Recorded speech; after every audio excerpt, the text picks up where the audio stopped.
F A O B is equal to F A operation dash F B, ऐसा कुछ था। बिल्कुल। तो एक मैपिंग एफ जो होती है तो उसको होमोमॉर्फिज्म कहते थे, अगर F A B equal to F A into F B हो जाए। तो वही परिभाषा एक बार दोबारा फिर लिखते हैं। बस अंतर ये है कि वहां एक ही ऑपरेशन होती थी डॉट, यहाँ दो ऑपरेशन है प्लस और डॉट। ठीक है, तो लिखो जरा लीनियर ट्रांसफॉर्मेशन और वेक्टर स्पेस होमोमॉर्फिज्म। रैखिक रूपांतरण क्या? रैखिक रूपांतरण या सदिश समष्टि समाकारिता, लीनियर ट्रांसफॉर्मेशन और vector space homomorphism. Second unit डाल लो, जिनको फर्स्ट यूनिट नहीं है तो फर्स्ट के हम वीडियो भी डाल रहे हैं तुम लोगों को चैनल पे, तो उसको जाके देख के पढ़े। तो लिखो वेक्टर स्पेस होमोमॉर्फिज्म, सदिश समष्टि समाकारिता। ठीक, इसमें एक मैपिंग लेंगे, स्मॉल एफ या टी कुछ भी ले सकते हैं। तो वो मैपिंग यू से भी में लेंगे। कहाँ से कहाँ लेंगे? यू से भी में। तो अगर ये टी मैपिंग है मान लो यू से भी में, तो इस मैपिंग टी को लीनियर ट्रांसफॉर्मेशन या मैपिंग होमोमॉर्फिज्म कहते हैं, अगर उसमें दो बातें हों। ठीक है, तो लिखो जरा late U F and V F, let U F and V F. तो वहां एक मैपिंग होती थी, यहाँ दो दो सेट है, एक यू एफ है वेक्टर स्पेस और एक वी एफ है। तो माना यू एफ और V F be two vector spaces over the field. तो हिंदी मीडियम में लिखो माना यू एफ और V F, let U F and V F क्षेत्र एफ पर कोई दो सदिश समष्टियां हैं। Let U F and V F be two vector spaces over the field capital F. माना यू एफ और वी एफ क्षेत्र एफ पर कोई दो सदिश समष्टियां हैं, तब mapping small f from U to V, तब प्रतिचित्रण small f from U to V is called linear transformation. तो एफ यू से भी में रैखिक रूपांतरण कहलाती है। Then mapping small f from U to V is called linear transformation. तो प्रतिचित्रण एफ यू टू भी रैखिक रूपांतरण होती है, रैखिक रूपांतरण कहलाती है यदि, तो इसमें दो बातें होती हैं। वहां अभी अपन ने देखा सेकेंड ईयर में F A B equal to F A into F B होता था। यहाँ ये एफ मैपिंग ले लो या टी ले लो, कुछ भी ले सकते हो। यहाँ अगर मैपिंग एफ लेंगे तो एफ आएगा, अगर टी लेंगे तो यहाँ पे टी आ जाएगा। टी मैपिंग लेते हो तो मैपिंग कैपिटल में लिखते हैं और एफ लेते हो तो स्मॉल में लिखते हैं। तो ये जो एफ है ये दो बातों को होल्ड करता है। पहली बात जो मैपिंग है वो है F of alpha plus beta equal to F alpha plus F beta. और दूसरी कंडीशन जो यहाँ होती है वो है F of A alpha equal to A F of alpha. तो यहाँ पे अल्फा बीटा हमेशा यू के एलिमेंट होते हैं, ये यू है, तो इसमें अगर अल्फा है तो इसमें एफ अल्फा होगा, इसमें बीटा है तो इसमें एफ बीटा होगा। तो एफ मैपिंग यू के एलिमेंट पे लग के वी का एलिमेंट देती है। तो F of alpha plus beta equal to F alpha plus F beta, और F of A alpha equal to A of F alpha for all a belongs to f, for all alpha beta belongs to 2। तो यहाँ पे जो alpha beta है वो you के element है, और वो जो मैपिंग है वो स्मॉल एफ लिखते हैं, स्मॉल एफ या कैपिटल टी। देविका लिख लिया अच्छे से?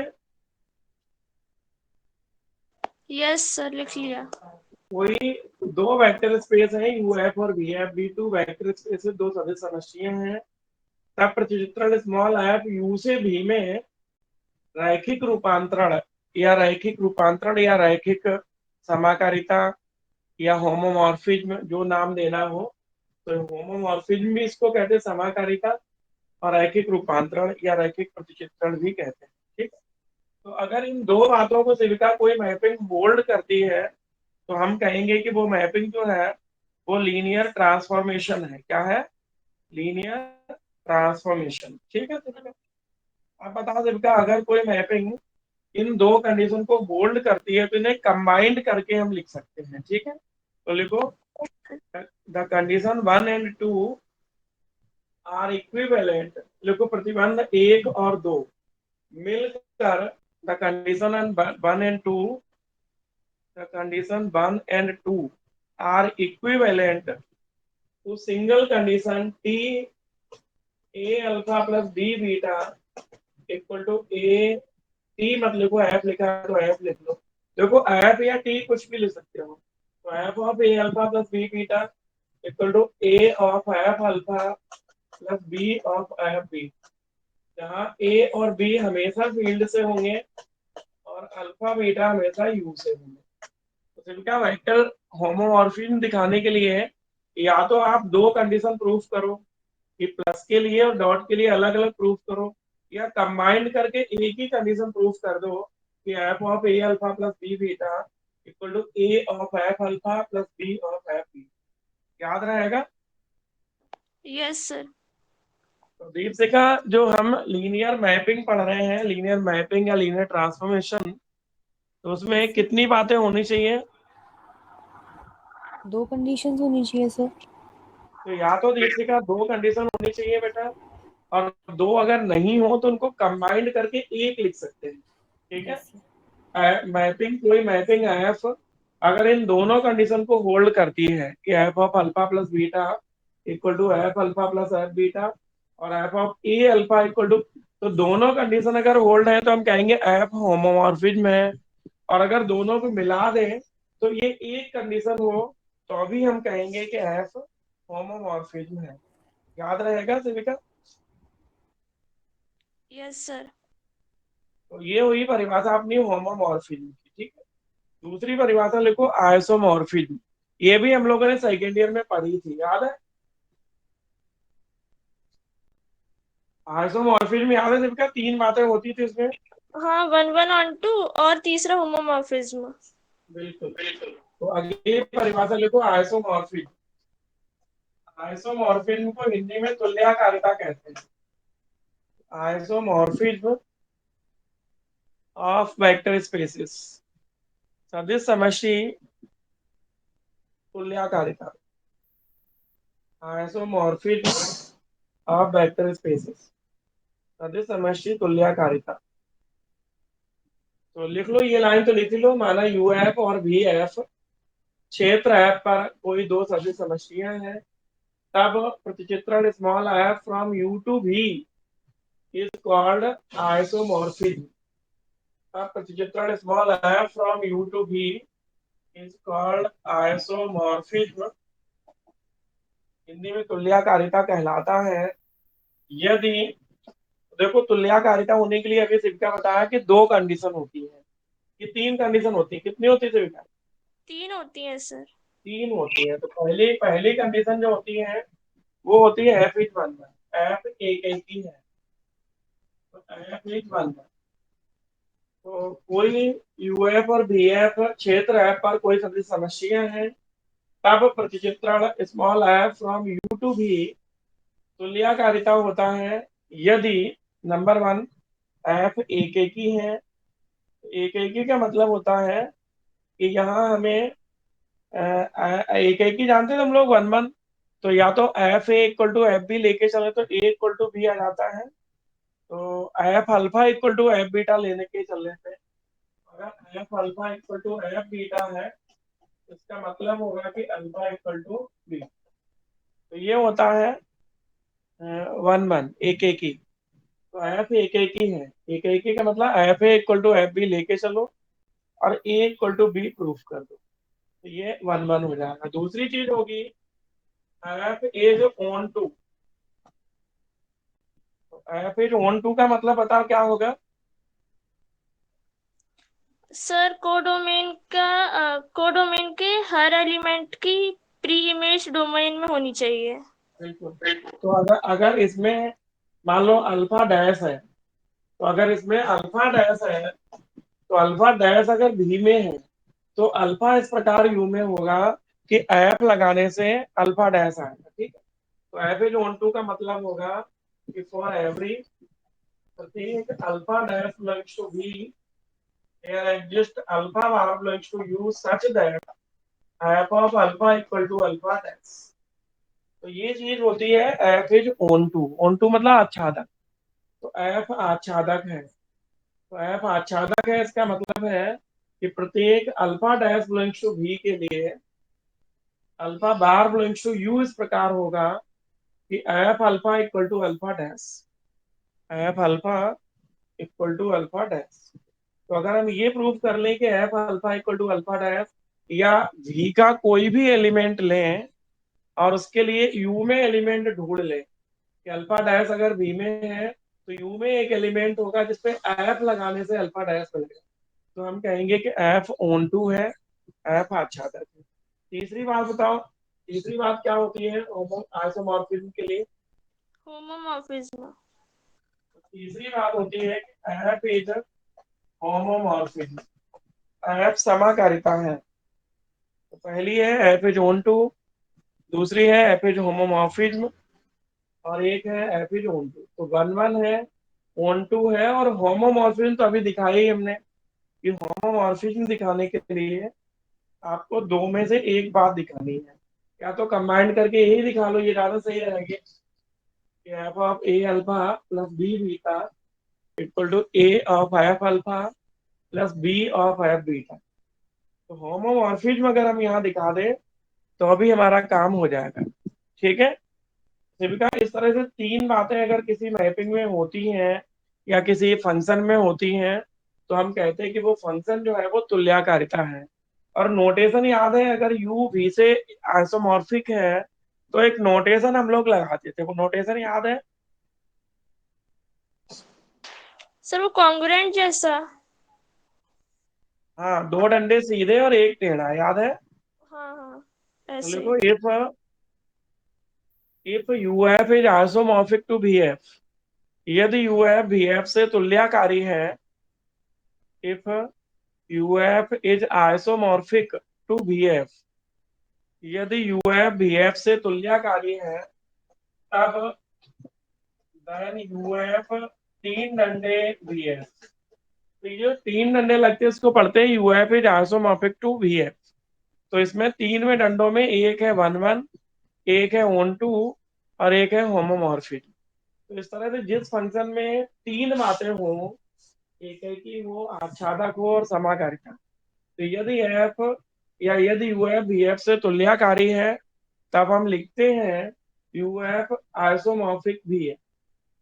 तो ये आप लोगों को थोड़ा सा पढ़ना है कि आइसोमॉर्फिज्म का मतलब क्या होता है, ठीक है। तो लिख लिए थे विक्रम?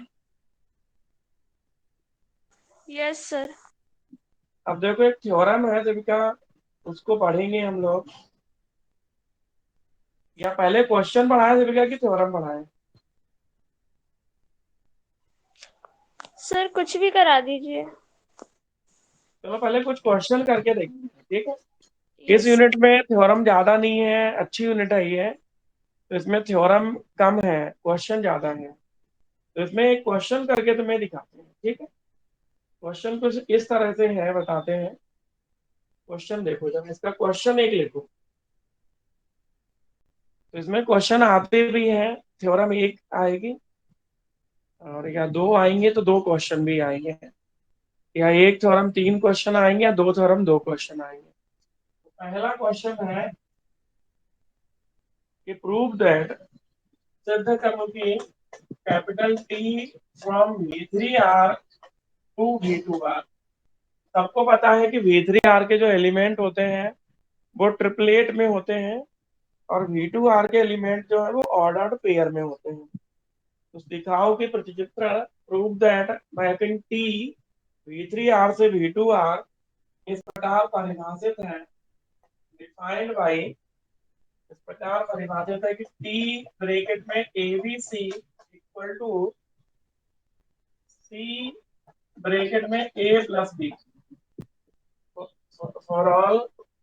यहाँ जो ABC होंगे सभी का वो V3R के एलिमेंट होंगे, या कैपिटल आर के होंगे क्योंकि फील्ड है ना। तो यहाँ जो ये एलिमेंट है ये V3R का है, जिसपे लगेगा वो V3R का होगा, जिसका मिलेगा वो V2R का। ये लिखने के छोड़ो।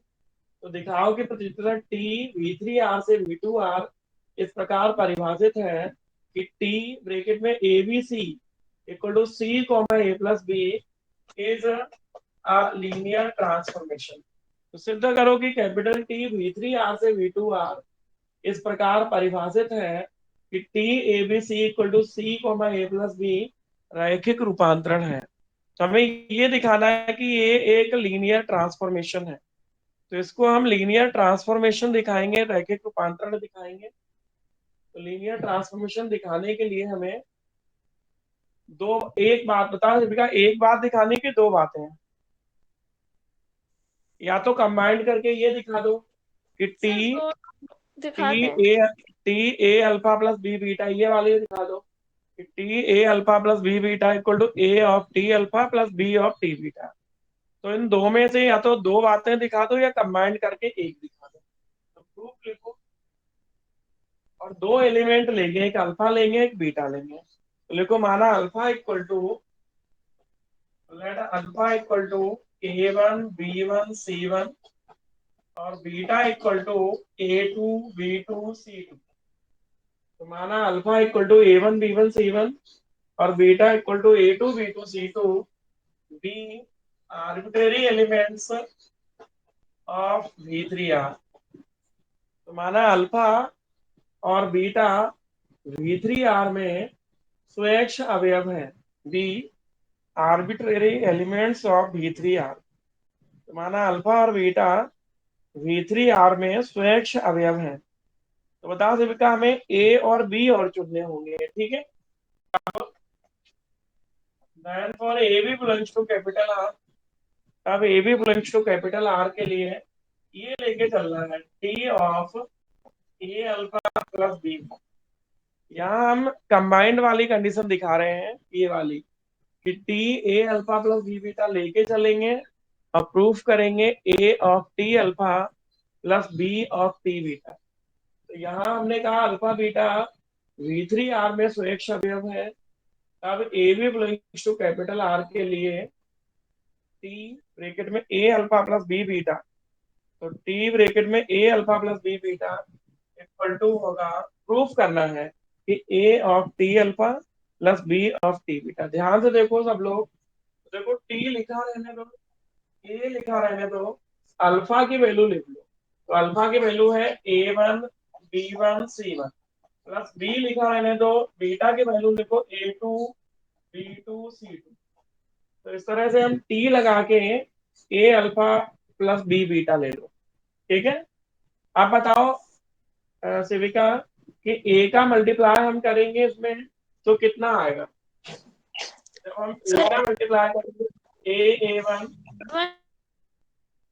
ए बी ए सी वन। ऐसे बी का मल्टीप्लाई करेंगे तो कितना आएगा, B A2 B B2 B C. BC। इस तरह से आप यहाँ पे दो ट्रिपलेट का प्लस करते हुए देखोगे। तो बताओ दो ट्रिपलेट का प्लस करेंगे, तो जब एन टपल का या ट्रिपलेट का हम लोग प्लस करते हैं तो कैसे कैसे एलिमेंट ऐड होते हैं। सर दोनों के पहले पहले एलिमेंट प्लस होंगे, कॉमा दोनों के दूसरे दूसरे एलिमेंट प्लस कर तो देंगे, टी लिख कॉमा। के यहाँ पहले पहले एलिमेंट ऐड होंगे। तो A1 plus B A2 A B1 plus B B2 और AC1 प्लस BC2। तो इस तरह से आप आराम से तीन एलिमेंट लिख लोगे। देखो हमने परिभाषा क्या पढ़ी थी, क्या देखो T A comma B C. तो टी अगर ट्रिपलेट पे लगाते हैं तो वो ऑर्डर्ड पेयर V2R का एलिमेंट बनता है और उसमें सी पहले आता है और जो सेकेंड एलिमेंट है वो ए प्लस बी हो जाता है। तो बता पाओगे जब इस पे टी लगाएंगे तो वो उस एलिमेंट की क्या शक्ल सूरत होगी। सर ये जो क्वेश्चन में लिखा है ना T A comma B C, तो A comma B comma C है या फिर बी और सी मल्टीप्लाइड है। नहीं देखो ए ए ये ए हो गया ये बी हो गया, ट्रिपलेट है ना। V3R हाँ का एलिमेंट कैसे होता है कि ए एक एलिमेंट है, एक बी है एक सी। तो ये ऑर्डर ट्रिपलेट है, क्रमिक है। तो यहाँ ये ए है, ये बी है, ये सी है। तो अगर ए बी सी पर टी लगा दे तो पहले सी लिखते हैं। तो हाँ सी लिखने का मतलब पहले ये लिखेंगे ए सी वन लेंगे हाँ। Plus B C two. तो ये सी पहले लिखेंगे, फिर यहाँ लिखेंगे ए प्लस बी। क्या लिखेंगे? A plus B. A plus B. यहाँ पे हम ए प्लस बी लिखेंगे, ए प्लस बी का मतलब इन दोनों को प्लस करेंगे। तो यहाँ पे हम लेंगे A one plus B A two plus A B one plus B B. दोबारा देख लो जिनका यहाँ पे कि सी लिखेंगे, सी का मतलब ये लिखेंगे ये सी है। फिर ए प्लस बी लिखेंगे, ए प्लस बी का मतलब ए प्लस बी। तो टी ए बी सी पर लगाते हैं तो सी लिखते हैं, फिर ए प्लस बी लिखते हैं। ठीक है, तो इसमें ये जो ब्रेकेट है ये आपके ऑर्डर्ड पेयर है, छोटा ब्रेकेट ही रहेगा। यहाँ पे आप कोई भी ब्रेकेट लगा लो कोई फर्क नहीं, चाहे ये लगा लो चाहे ये लगा लो, कुछ भी लगा लो, यहाँ पे कोई दिक्कत नहीं, कोई भी ब्रेकेट लगा लो। लेकिन जो बाहर का ब्रेकेट है ये टपल का ब्रेकेट, मतलब छोटा ब्रेकेट होना चाहिए, स्मॉल ब्रेकेट होना चाहिए। तो अब हम क्या करेंगे, जिनका जो ए वाले टर्म है उनको एक साथ कर लेंगे, और जो बी वाले टर्म है उनको एक साथ कर लेंगे। ठीक है, तो देखते हैं कि अगर ए के, हाँ बोलो। कोई दिक्कत किसी को ही यहाँ? No sir. तो इसमें देखो ए वाला टर्म अलग करेंगे और बी वाला टर्म अलग करेंगे। तो यहाँ देखो ए वाले टर्म दो हैं, एक है A one plus A B one. तो A one plus A B one में अगर ए कॉमन ले लें तो ये A one plus B one बचेगा। ठीक, ऐसे बी वाले टर्म दो हैं, B A two plus B B two. इसमें अगर बी कॉमन ले लें तो ए टू प्लस बी। ठीक, अब बता दे बेटा, हमने ए कॉमन लिया तो A one plus B one, B common लिया तो A two plus B two. अब हमने कहा था कि जो ट्रिपलेट होता है उसको हम कैसे करते हैं, कि पहला पहला पहला, दूसरा दूसरा दूसरा, तीसरा, ऐसे ऑर्डर्ड पेयर में भी करते हैं कि पहला पहला होगा दूसरा दूसरा होगा। तो इसको जब करेंगे तो ए सी वन पहला एलिमेंट और ये, तो ये दोनों एक ब्रेकेट में आएंगे, प्लस करके ये दोनों एक ब्रेकेट में आएंगे। तो पहला पहले के साथ हो जाता है, दूसरा दूसरे के साथ। तो इसमें जो पहली वैल्यू होगी वो होगी ए सी वन, और ए लिख के ए वन प्लस बी वन, और प्लस करके ये दूसरी वैल्यू होगी बी सी टू, और बी कॉमन लेके ए टू प्लस बी टू। अब देखो यहाँ ए कॉमन लेंगे, तो जब ए कॉमन लेंगे तो आएगा C one A one plus B one. यहाँ बी कॉमन लेंगे तो आएगा C two A two plus B two. इस डेफिनेशन को देखो, अगर C comma A plus B हो, इसको हम कैसे लिखते हैं?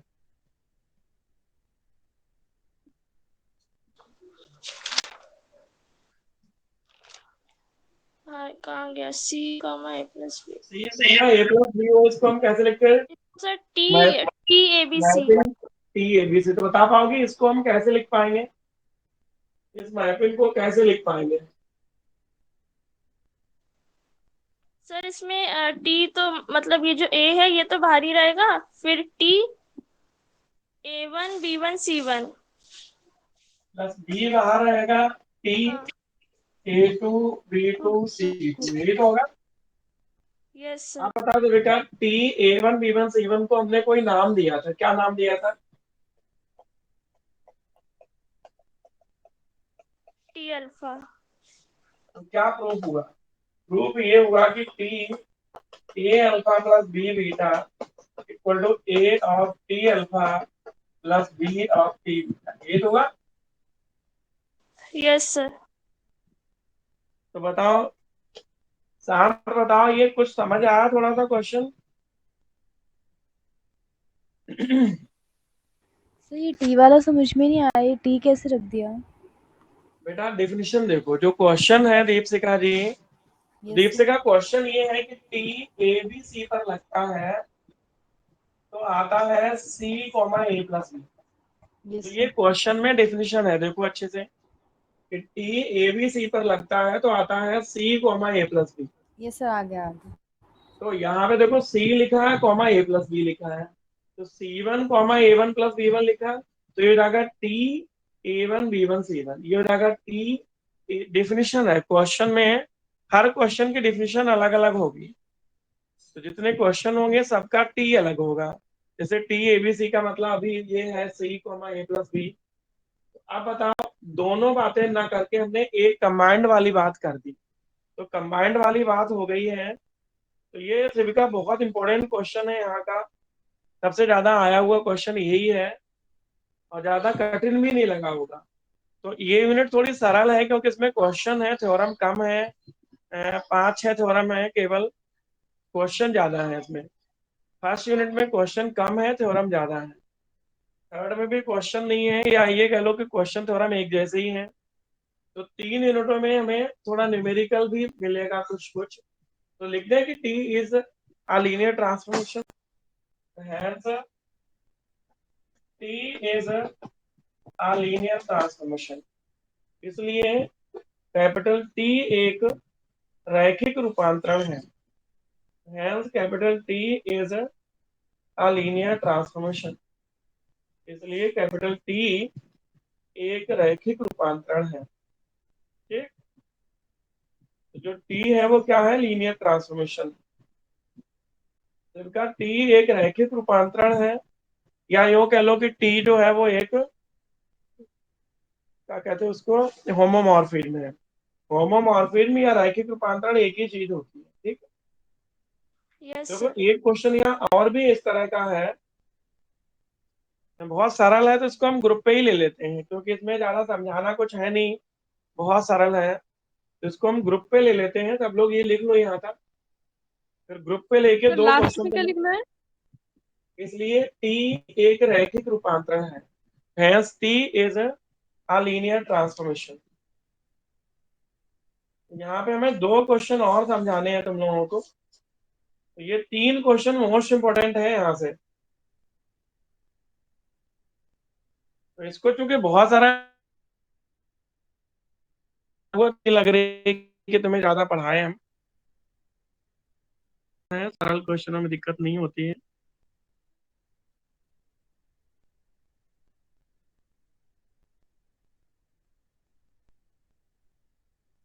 तो एक दो क्वेश्चन अभी तुम्हें समझा रहे हैं हम।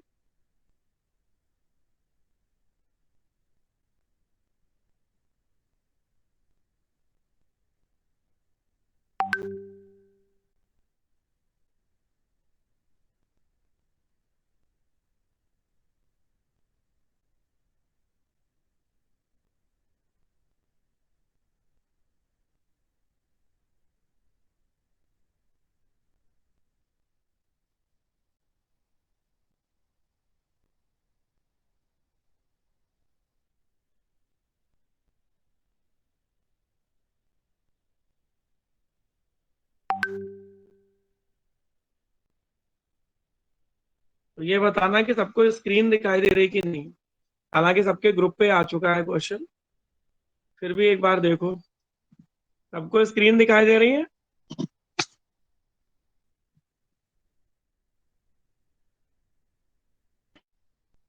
यस सर, दिख रही है। तो देखो सबका ग्रुप पे भी डाला, सबके ग्रुप पे आ गया है। तो यदि एफ लिखा मैपिंग v3 से v2 इस प्रकार है कि function of X Y Z equal to Y Z, तो यहाँ से इसका डिफिनेशन बदल गई।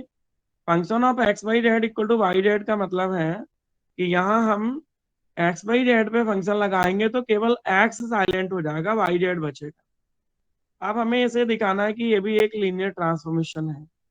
तो वही काम, दो एलिमेंट लेने हैं। तो मान लेते हैं कि अल्फा और बीटा v3 के कोई एलिमेंट है। तो अल्फा को हमने माना x1 y1 z1, बीटा को हमने माना x2 y2 z2। ठीक है। तो यहाँ से अल्फा बीटा की जो कहानी है वो देखो दो भागों में से विका की गई है। ऐसा जरूरी नहीं कि दो भागों में करो, अपन चाहे तो F of A alpha plus B beta से भी कर सकते हैं। तुम लोग यस। दोनों तरीके से करके दिखाना हमें। ठीक है। तो देखो हमने पहले अल्फा प्लस बीटा निकाला। तो F of alpha plus beta आपको पता ही है कि अल्फा की वैल्यू x1 y1 z1 और प्लस बीटा की value x2 y2 z2। Plus करेंगे तो पहला पहले से होगा, दूसरे दूसरे से होगा, तीसरा तीसरे से होगा। अब देखो सबका जब फंक्शन लगाएंगे अपन x1 plus x2 y1 plus y2 z1 plus z2 पे फंक्शन लगाएंगे सेविका, तो इसमें x हट जाएगा। परिभाषा देखो क्या कहती है कि फंक्शन एक्स बाई जेड में केवल वाई जेड आता है, तो ये होगा y1 प्लस z1 और y2 प्लस z2। ऐसे ही तो आएगा सबका। Yes sir. तो दूसरा आ जाएगा एलिमेंट y1 प्लस y2, तीसरा आ जाएगा z1 प्लस z2, पहला हट जाएगा।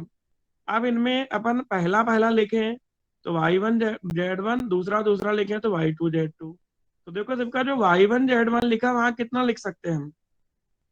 Sir F x1 y1 z1। F of x1 y1 z1 plus जहाँ y2 z2 लिखा वहां F of x2 y2 z2 हो गया। तो इसका मतलब ये हमें मिला F alpha plus F beta, एक साइड हो गई। Yes sir. अब दूसरे नंबर में दिखाना F of A alpha equal to A बाहर और एफ ऑफ अल्फा। तो एफ ऑफ ए अल्फा लिखा हमने, तो ए बाहर करके x1 y1 z1 अल्फा की वैल्यू लिख ली, फिर मल्टीप्लाई कर लिया a x1 a y1 a z1, फिर एफ लगाएंगे तो a x1 साइलेंट हो जाएगा, तो a y1 a z1 बचेगा। तो यहाँ हम a बाहर ले लें तो बचेगा y1 z1, और उसकी जगह हम लिख सकते हैं function of x1 y1 z1। तो ये सभी का बहुत सारा लगा कि नहीं लगा बताओ? हाँ यस सर, ये तो जो आपने कराया उससे इजी है। तो ये दोनों कंडीशन होल्ड हो या कंबाइंड करके एक कंडीशन लिख लो F of A alpha plus B beta, तो हम कहेंगे कि F is linear transformation. F एक रैखिक रूपांतरण है। ठीक है सभी का? Yes sir. अब ये क्वेश्चन थोड़ा सा कठिन है। कठिन इसलिए है कि इसमें तीन बातें दिखानी है, तो इसको समझ लो। तुम लोग नहीं समझ में आया तो हमें बताना, तो हम बोर्ड पे करके भी दिखा देंगे। है कुछ नहीं, वही तीन बातें हैं कि एफ एक ही है, एफ ऑन टू है और एफ होमोमॉर्फिज्म है। सिविका देखो डिफिनेशन क्या कहती है कि V2 से V2 में है, फंक्शन जो मैपिंग है वो V2 से V2 में है, V2R से V2R में है, और इस तरह से ये डिफाइंड है कि function of X Y equal to, देखो सिविका कितना लिखा है, X cos theta minus Y sine theta, और दूसरा X sine theta plus Y cos theta. ठीक है? तो इसी तरह से लिखा है। तो अब बता सिविका, इस मैपिंग को हमें वो दिखाना आइसोमॉर्फिज्म। ठीक है? तो आइसोमॉर्फिज्म दिखाने के लिए हम क्या करेंगे? पहले सर वन वन दिखाएंगे, फिर ऑन टू, फिर होमोमॉर्फिज्म। तो देखो एक एक करके कैसे दिखाते हैं।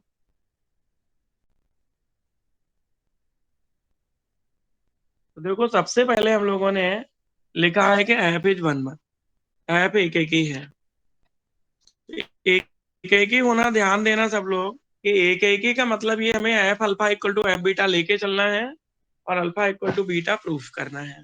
तो मान लिया कि अल्फा x1 y1 है और बीटा x2 y2 है, तो लेके चलना है F alpha equal to F beta.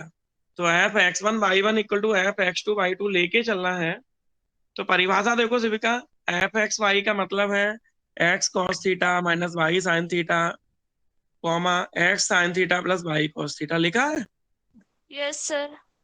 तो इसमें सिविका अगर हम डिफिनेशन लगाएंगे तो एक्स की जगह x1 लिखना, वाई की जगह y1 लिखना। तो हाँ ये हो सर। जाएगा x1 cos theta minus y1 sine theta, x1 sign theta plus y1 cos theta दिख रहा है, यस सर। इक्वल टू में x2 के लिए वही काम हो जाएगा, हो जाएगा। हाँ सर। अब अपन दोनों को कंपेयर कर लेते हैं। कंपेयर का मतलब कि जो पहली वैल्यू है उसको पहले के बराबर रख लेते हैं, दूसरी वैल्यू है उसको दूसरे के बराबर रख लेते हैं। तो जब दोनों को कंपेयर करेंगे सिविका, तो हमें एक इक्वेशन मिलेगी जो कॉस थीटा साइन थीटा में होगी। ठीक है? तो देखो क्या इक्वेशन मिली, x1 minus x2 cos theta, y2 minus y1 sine theta. दूसरी है x1 minus x2 sine theta minus y2 minus y1 cos theta. जब हम लोग सिर्फ का फर्स्ट ईयर में थे मैट्रिक्स फॉर्म में लिखते थे, या अभी पिछली यूनिट में अपन कॉफिशिएंट मैट्रिक्स लिखते थे, तो A X plus B Y equal to 0 और C X plus D Y को अपन ए बी सी डी और एक्स वाई मैट्रिक्स में लिखते थे कि नहीं? हाँ यस सर। तो इन दोनों इक्वेशन को अगर मैट्रिक्स की फॉर्म में लिखेंगे तो देखो cos theta sine theta cos theta हो जाएगा, हाँ सर। और एलिमेंट कॉमन है दोनों के, तो x1 माइनस x2 और y2 minus y1 minus y2 y2 minus y1 common हो जाएंगे। इनको मल्टीप्लाई करोगे सिर्फ का मैट्रिक्स को आप जानते होगे कि मैट्रिक्स में मल्टीप्लाई होता है रो टू कॉलम, तो वही ऊपर वाली लाइन आ जाएगी, x1 minus x2 into cos theta plus sine theta into y2 minus y1, ऐसे दूसरी इक्वेशन हो जाएगी। ठीक है, बोलो। Yes sir. शिविका देखो, दो मैट्रिक्स हैं और उनका मल्टीप्लिकेशन एक जीरो मैट्रिक्स के बराबर है, और आप जानते हो कि जो कॉस साइन वाला मैट्रिक्स है वो जीरो हो नहीं सकता है, हाँ सर। क्योंकि उसकी वैल्यू हमेशा कितनी होती है, -1। कितनी होगी? जैसे -1।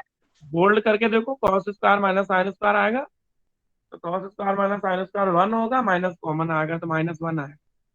ठीक, तो यस सर। अगर दो मैट्रिक्स का प्रोडक्ट जीरो है और कॉस साइन वाला जीरो है नहीं, तो कौन जीरो होगा? सर दूसरा वाला होगा। तो x1 माइनस x2 और y2 माइनस y1 जीरो होंगे। Yes sir. इससे ये सिद्ध हुआ दीपिका कि x1 x2 के बराबर है और y1 y2 के बराबर है। ठीक है, हाँ सर। बताओ x1 y1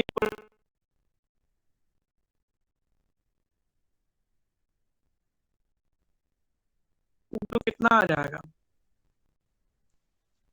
sir F F x1 y1, नहीं, सर ये आ जाएगा इक्वल टू x2 y2। हाँ, x1 की जगह x2 लिखोगे, y1 की जगह y2 लिखोगे, तो x1 y1 इक्वल टू आएगा x2 y2, आएगा कि नहीं? Yes sir. तो देखो लेके क्या चले थे अपन, कि function of x1 y1 equal to function of x2 y2, F alpha equal to F beta लेके चले थे, प्रूव कर दिया है कि x1 y1 equal to x2 y2 कर दिया। Yes sir. इससे सिद्ध हुआ कि एफ क्या है, 1 1। 1 1। जिससे सिद्ध हुआ कि एफ एक एक ही है। ठीक, हाँ सर। फोन टू के लिए सिर्फ एक चीज याद कर लो, कि जो डेफिनेशन होती है, उस डेफिनेशन में जो फंक्शन की वैल्यू दे रखी है उसको कोडोमेन में लेके चलते हैं। जैसे आपको एक बार क्वेश्चन दिखाते हैं, तो क्वेश्चन में जो फंक्शन की वैल्यू है वो देखो कितनी है, X cos theta minus Y sine theta, X sine theta plus Y cos theta, यही तो है। हाँ तो सर। ये कोडोमेन में लेके चलेंगे, ये थोड़ा याद करने वाली बात है। एफ इज ऑन टू, तो इसमें जो फंक्शन की वैल्यू होती है उसको कोडोमेन में लेके चलते हैं, और ये दिखा देते हैं कि उसके लिए एक ऐसा एलिमेंट होगा जिस पे एफ लगाने से ये एलिमेंट मिला है। तो ये पूरा डिफिनेशन में ही छुपा रहता है। तो देखो, X cos theta minus Y sine theta, X sine theta plus Y cos theta belongs to V two R. अब अगर ये वी टू आर का है तो आपको पता है कि X Y belongs to V two R इस प्रकार होगा कि function of X Y equal to X cos theta minus Y sine theta और X sine theta plus Y cos theta. समझ आ गया? सर ये तो हमने सीधा लिख दिया जो हमें प्रूफ करना था, इसमें हाँ, कुछ तो हमने। फोन टू का मतलब बेटा यही होता है, सब लोग सुन लें अच्छे से। फोन टू का मतलब है कि कोडोमेन का एलिमेंट लेना है। तो देखो, जो मैपिंग दे रखी, क्वेश्चन दे रखा है, उसमें एफ लगाने से जो एलिमेंट आएगा वो कोडोमेन का आएगा। तो इसका मतलब यस सर। कोडोमेन का एलिमेंट अगर वो लेके चलोगे तो उसके लिए एक्स वाई ऐसा मिलेगा कि एफ लगाने से वही एलिमेंट आ जाएगा। हाँ तो सर। हर बार इसका जो भी डिफिनीशन में लिखा होगा उसी को उल्टा करके अपन ऑन टू में लिख देंगे। कैसे उल्टा करके, कि पहले जो एफ लगाने से मिलता वो लिख लेंगे, कि X cos theta minus Y sine theta, X sine theta plus Y cos theta belongs to V two R. अब ये अगर वी टू आर में है तो ये बनेगा एक्स वाई से। इसका मतलब X Y V two R में इस प्रकार होगा कि एफ लगाने से ये वैल्यू आएगी। थोड़ा याद करने जैसा है कि ऑन टू का मतलब है कि जो वी टू आर का एलिमेंट, मतलब कोडोमेन का एलिमेंट, इसकी चूंकि डोमेन और कोडोमेन एक ही है, वी टू आर से वी टू आर है तो दोनों एक ही है। इसका मतलब जो एलिमेंट लोगे उस एलिमेंट में हमें ऐप लगाने से, एक्स वाई में ऐप लगाने से वो मिल जाएगा। ठीक है दीपिका? Yes sir. तीसरी चीज देखो दीपिका, कि ऐप अगर लीनियर ट्रांसफॉर्मेशन प्रूफ करना है तो F of A alpha plus B beta equal to A F alpha plus B F beta, दिख रहा है? Yes sir. तो यहाँ थोड़ी सावधानी रखनी पड़ेगी, क्योंकि काफी बड़ा क्वेश्चन हो जाएगा यहाँ पे। क्योंकि देखो, जहां हम लोग ए लिखेंगे, मल्टीप्लाई करेंगे, तो ax1 प्लस bx2 हो जाएगा, और दूसरे में ay1 प्लस by2 हो जाएगा। तो जहां अपन ये लिखते थे X cos theta minus Y sine theta, तो वहां एक्स की जगह आएगा ax1 प्लस bx2, और वाई की जगह आएगा ay1 प्लस by2। तो पूरा वैल्यू लिख लेंगे। फिर इसका जो ए वाले टर्म है उनको एक साथ कर लेंगे, और जो बी वाले टर्म है उनको एक साथ कर लेंगे। पहला पहला इकट्ठा कर लेंगे तो ए कॉमन मिल जाएगा, दूसरा दूसरा इकट्ठा कर लेंगे तो बी बी कॉमन मिल जाएगा। तो ए कॉमन लेंगे, तो जो हमें मिला है, ए कॉमन लेने पे बता सबका क्या मिलेगा। पहले में से ए कॉमन लेंगे तो क्या मिलेगा। One cos theta minus y1 sign theta. Comma x1 sign theta plus y1 cos theta मिलेगा। हाँ यस सर। तो ये किस चीज की वैल्यू है।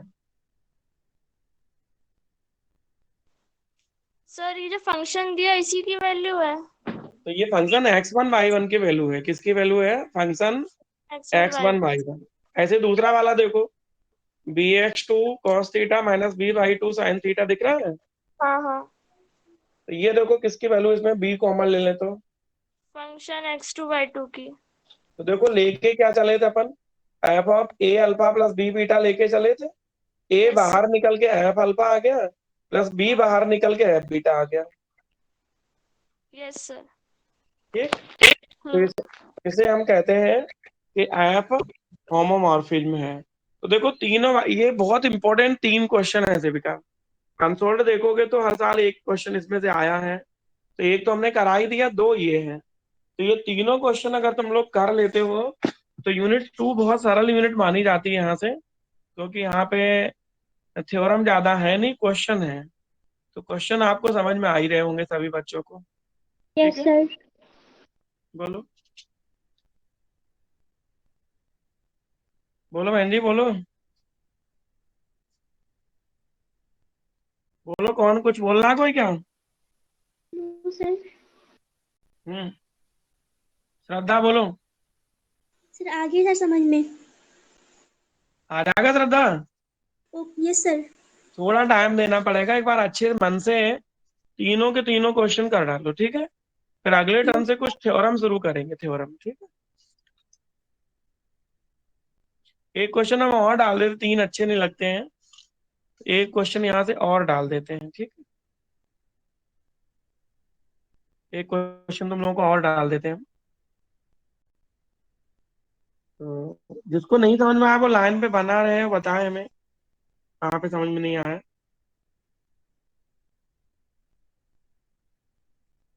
सर इस यूनिट का नाम क्या है?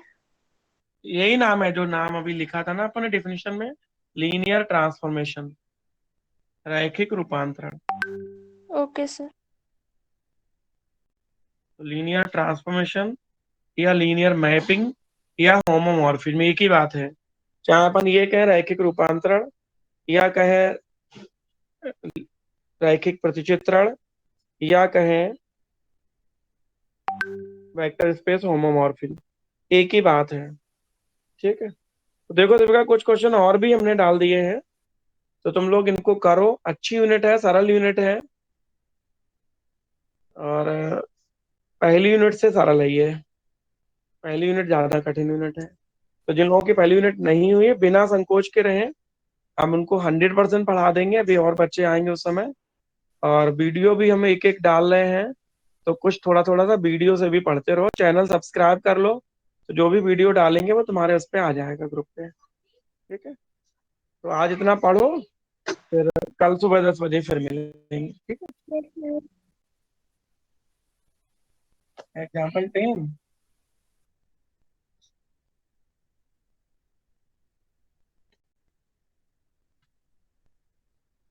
एग्जाम्पल 10 का सॉल्यूशन वाला मतलब 115 पेज की 114।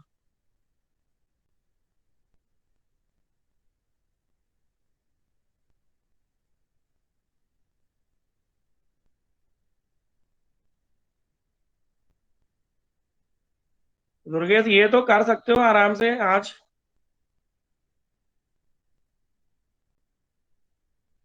दुर्गेश, हाँ तो ये कर सकते हो। ठीक है, तो आज बैठ के इसे करो, कल 10 बजे मिलते हैं, ठीक है। कल वाला पोर्शन बहुत टफ लग रहा होगा दुर्गेश।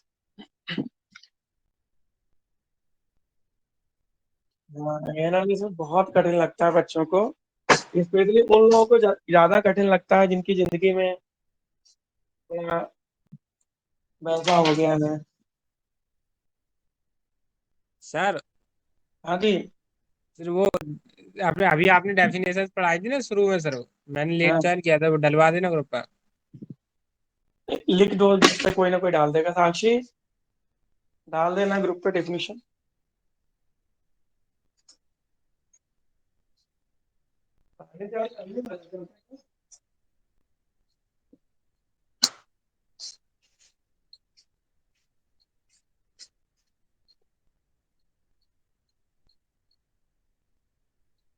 दीपशिखा जी, कुछ कहना है?